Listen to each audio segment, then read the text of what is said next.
කළු ජාතික මිනිසා දියමන්ති කැටය තම කටේ සගවා ගත්තා.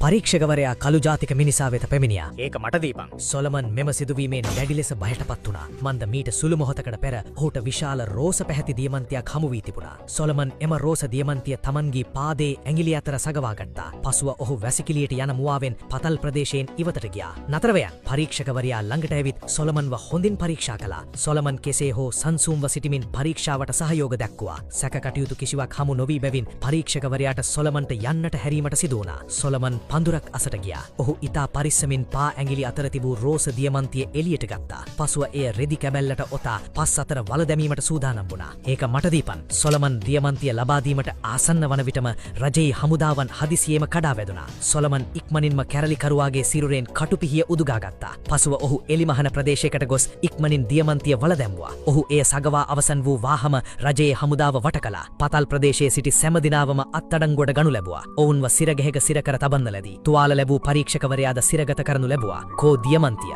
රෝස පාට එක. කෝ දියමන්තිය? තොපිට දියමන්තියක් පේනවද? උඹලා මගේ යක්ෂයෝ, මගේ පවුල, මගේ ගෙදර ඔක්කොම උදුරගත්තා. මට හැමදේම නැති වුණා. සැවෝම සොලමන්ව විශ්වාස කළත් මේ මිනිස්සා හැර. ඩැනී කියන්නේ දියමන්ති ජාවාරන් කරුවෙක්. ඇප මත නිදහස් වූ පසු ඔහු වහාම තම සගයන් ලවා සොලමන්ටද ඇප තැබුවා. තමන්ගේ පවුල සොයා ගැනීම සඳහා සොලමන් ගිවීමේ කොටසක් ලෙස රෝස දියමන්තිය ලබා දීමට එකඟ වුණා. ඔවුන් මාධ්‍යවේදීන් ලෙස වෙස්වලාගෙන අප්‍රිකාවේ දෙවන විශාලම සරණාගත කඳුවර වෙත පියාසම්බ ගියා. එෙහිදී සොලමන්ට සිය බිරිඳ සහ දියණිය නැවත හමු වුණා. නමුත් ඔහුගේ පුතාව කැරලිකරුවන් විසින් පැහැරගෙන ගිය තිබුණා. සොලමන් දැඩි ලෙස කෝපයටපත් වුණා. ඒ නිසා ඔහු පුතාව සොයා ගැනීම සඳහා නැවතත් පතල් ප්‍රදේශයට ගියා. නමුත් කැරලිකරුවන් තවමත් එම ප්‍රදේශය ආරක්ෂා කරමින් සිටියා. සොලමන් තමන්ගේ සමයේ පැහැෙන වාසියට හරවාගෙන පතල් ප්‍රදේශයට රහසිගතව ඇතුළත් වීමට සමත් වුණා. ඔහුට කාමරයක් ඇතුළේ සිටි තමන්ගේ පුතාව හමු වුණා. මම ඔයාගේ තාත්තා, මත් එක්ක එන්න. මගේ නැයිම්වයන්, මම උඹ වඳුරන නෑ. හතුරා. කෙසේ වෙතත් ඔහුගේ පුතාට තවදුරටත් තමන්ගේ තාත්තාව අඳුරා ගැනීමට හැකි වුණේ නෑ. ප්‍රතිඵලයක් ලෙස සොලමන්ද කැරලිකරුවන්ගේ ග්‍රහණයට හසු වුණා. පරීක්ෂකවරයා සොලමන්ට තර්ජනය කරමින් රෝස දියමන්තිය ඉල්ලා සිටියා.